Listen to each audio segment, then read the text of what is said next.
Dans un royaume habité au cœur des plaines fertiles de l'Afrique de l'Ouest, vivait un prince nommé Adetokunbo. Ce jeune homme, beau et charismatique, est connu pour son intelligence et sa bravoure. Héritier unique du roi Olutayo et de la reine Aduni, Adetokunbo a tout ce qu'un homme seul, chère richesse et respect. Kos, son cœur est le nid. Le roi et la reine, veuves de voir leur fils se marier, l'un des comploirs de la flore, l'on s'y se pressaient les plus les jeunes filles du royaume et d'au-delà. Malgré leur beauté et leur talent, Adetokunbo n'elle pas de mérite de son fils partager trône et son cœur. Un soir, alors que le soleil se couchait, teintant le ciel d'orange et de pourpre, Adetokunbo se rendit dans les jardins du palais pour. Là, il a le fils de rencontre et conseiller d'amis d'enfance, Ogundel. « Mon prince, pourquoi êtes-vous si heureux demanda Ogundel. Ogundel, répondit Adetokunbo, je ne peux pas épouser une femme qui ne m'aime que pour mon titre ou ma richesse. Je veux une épouse que l'âme soit pure et qui m'aime pour qui je suis, non pour ce que je suis. Ogundel réfléchit un moment avant de répondre. Alors, pourquoi ne pas cacher l'identité? Vous voulez trouver une femme, montrez-vous sous une autre lumière. Cette idée séduisit le prince. Au le fait, il proposa son plan à ses parents. Bien que les zéros au départ, le roi et la reine acceptent, ils se rappent de la sincérité de leur fils. Ainsi, Adetokunbo se déguisa en garde ordinaire du palais. Ses vêtements richement orutaines par les emplois de tuniques simples en coton brut. Il abandonna ses parures dorées et ses étincelants bijoux. Seul Ogundel leda. Durant les semaines qui suivirent, Adetokunbo s'adapta à sa nouvelle vie. Il partageait les tâches des autres gardes, patrouillait dans les vastes couloirs du palais et se mêlait aux domestiques. Sa simplicité et sa gentillesse attirent l'attention de nombreux serviteurs, mais il reste discret.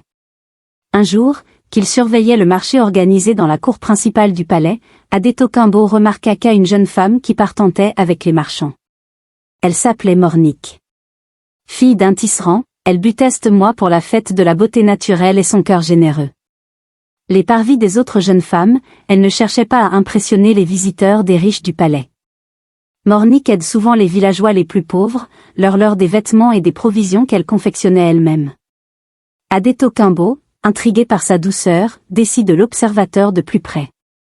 Un soir, que la lune baignait le village de sa lumière argentée, Adetokunbo trouva Mornique près du bois du village, une vieille pour une femme apportait un jarre d'eau. Vous êtes toujours prêt à aider les autres, remarqua Adetokunbo en Saanamenti. Mornique, surprise par la voix, se retourna et vit le jeune garde. Ce n'est rien. Nous devons veiller moins uns sur les autres, la mélisse avec un sourire chaleureux.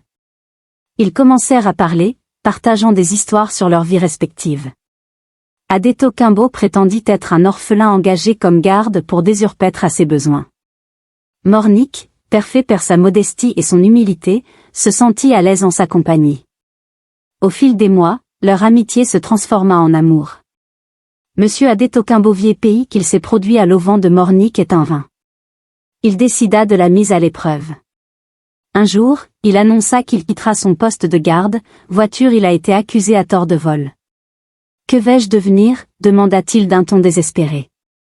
Mornique, sans hésiter, lui répondit. Si vous partez, je partirai avec vous. Ensemble, nous plaisantons un moyen de vivre. La richesse ou le statut ne comptent pas pour moi tant que nous unis. Ces mots touchèrent en terre profondément Adetokunbo. Peu de temps après, Adetokunbo invita Mornique à venir au palais pour une célébration. Dès elle arriva, elle fut l'heure des trompettes et des chants. Sur le trône, vêtu de ses habits royaux, se Adetokunbo. Mornique, déjà, s'arrêta net. Que signifie tout ceci, demanda-t-elle.